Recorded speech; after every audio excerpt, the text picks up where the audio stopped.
Fala galerinha, beleza? Vamos agora continuar nossas aulas de orgânica falando sobre grupos funcionais, não é isso? Isso mesmo. Então vamos chamar a vinheta, né? Isso, chama a vinheta aí com a gente. Como é que a gente toca mesmo? Não.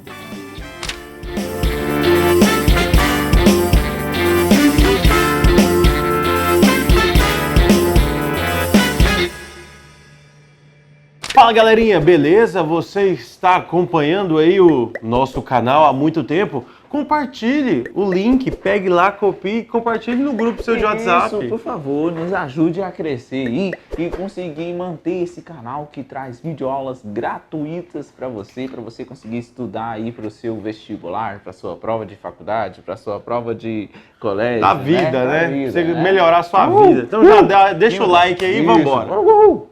Vamos começar com a aula. E aí, meus coleguinhas, tudo bem com vocês? Vamos para mais uma aula de orgânica e hoje especialmente um grupo chamado grupo carbonila. Nas outras aulas nós falamos de um grupo chamado hidroxila e depois nós falamos de um composto chamado éter, né? Lembrando que o grupo hidroxila deriva 3 funções. Aqui vai ser semelhante também.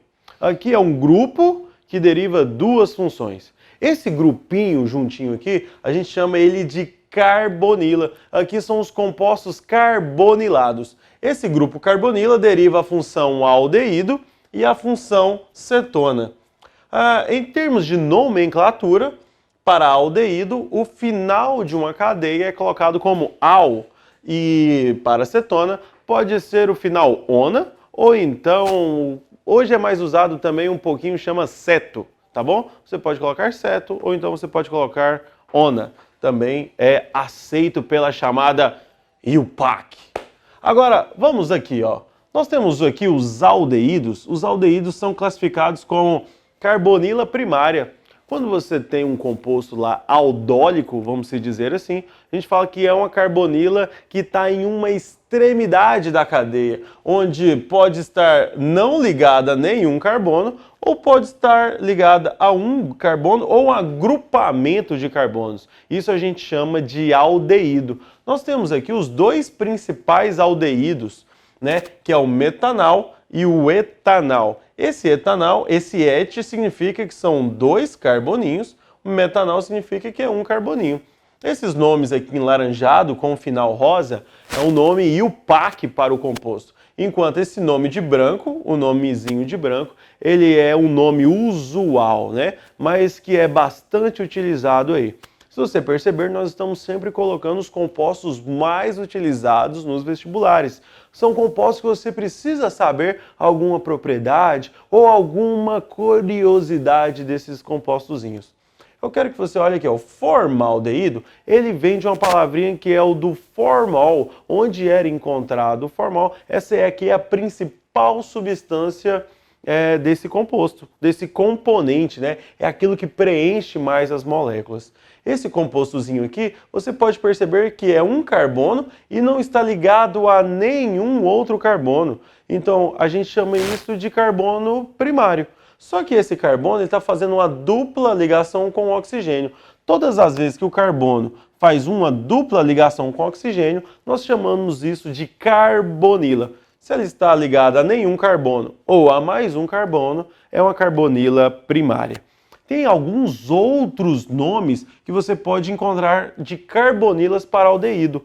Você pode encontrar o nome metanoíla, você pode encontrar o nome aldoxila e também chamada de carbonila terminal, tá bom? Fica atento com esses nomes. Formaldeído encontrado no formol e o acetaldeído, e você precisa saber que todas as vezes que aparece essa palavra acete, ela significa que são 2 carboninhos para você, ok?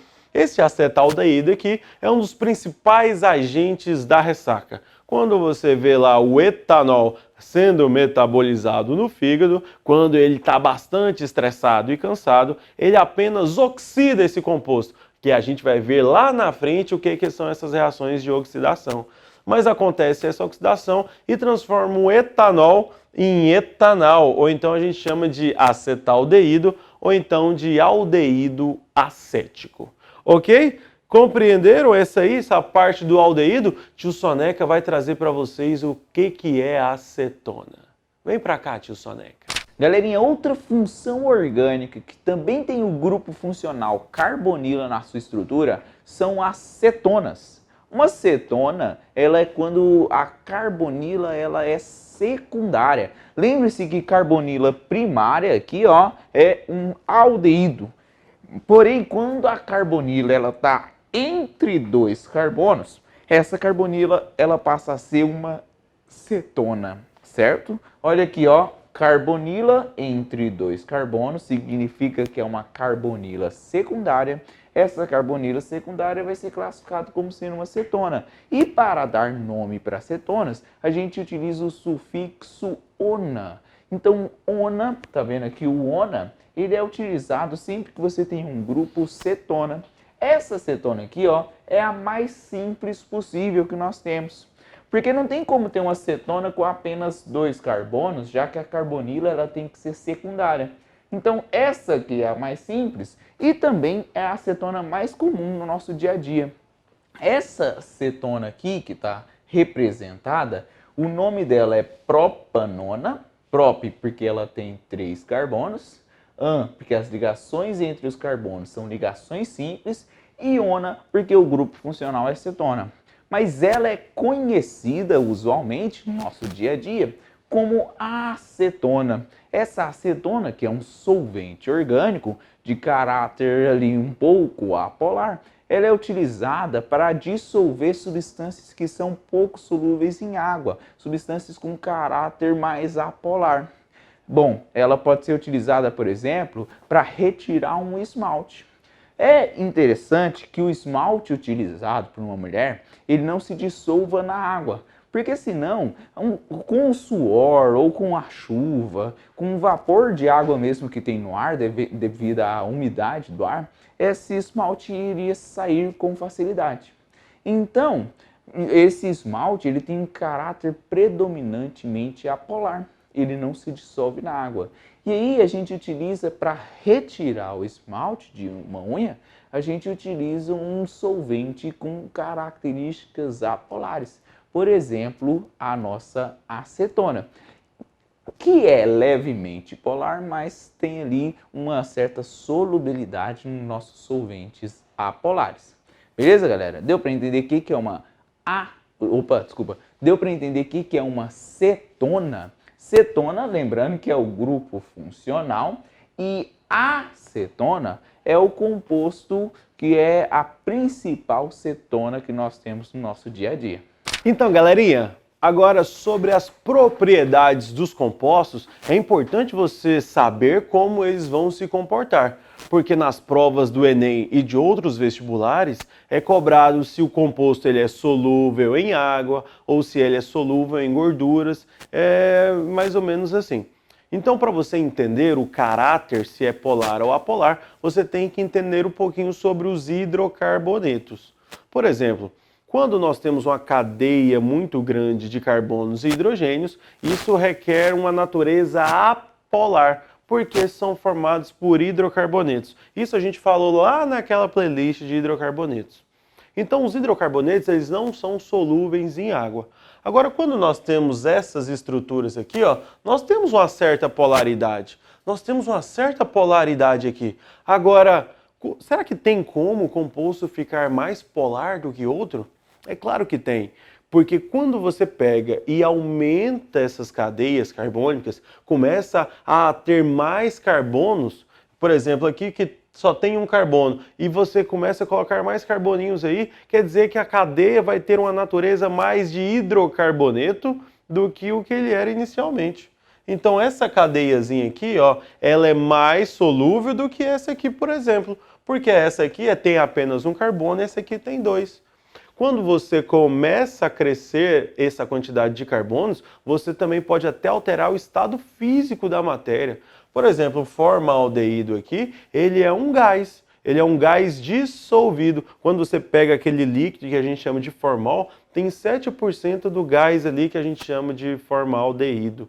Agora, quando você começa a aumentar a cadeia, passa a ser no estado líquido e quando colocam as cadeias maiores, passa a ser até no estado sólido, às vezes meio gelatinoso. Então é bem importante saber disso, que a natureza, quanto mais carbonos tiver em uma cadeia, mais natureza apolar. Se é mais apolar, não vai ser tão solúvel em água quanto as cadeias menores. Então, quanto menorzinha essas cadeias, mais polar, mais solúvel em água. O tio Soneca falou para você uma curiosidade, o seguinte: por que que o esmalte ele não é solúvel na água, mas ele é solúvel na acetona? Então, será que a acetona ela também não é solúvel na água? Nossa, pera aí, o esmalte ele tem alguns hidrocarbonetos nele que podem fazer essa reação com esses carboninhos aqui, que a gente chama de naturezas semelhantes, e por causa disso você consegue dissolver o seu esmalte usando a acetona. Mas a acetona, ela se familiariza com a água, porque ela tem uma certa solubilidade. E por causa disso também você pode ver uma mistura homogênea entre a acetona e entre a água. Então você tem que analisar as propriedades dos compostos. E esses compostos, os dois, também são tidos como básicos ou então também chamados de alcalinos, porque têm uma natureza mais de basicidade do que de acidez. Como nós vimos lá nos compostos hidroxilados, os compostos formados por hidroxila têm um caráter levemente ácido. Aqui temos um caráter levemente básico, ok? É isso que você precisa saber para um eventual prova que você vai realizar, tá bom? Fica ligado. Galerinha, essa foi a nossa aula sobre os grupos carbonilados, né? Aldeídos e cetona. Isso. Fiquem atentos na identificação desses grupos, que é de extrema importância para o seu Enem. Principalmente o Enem cobra bastante identificação. E também as propriedades dos compostos. Sim. Então, galera, já se inscreva no canal e já manda para os seus colegas e vamos para a próxima aula. Um abraço.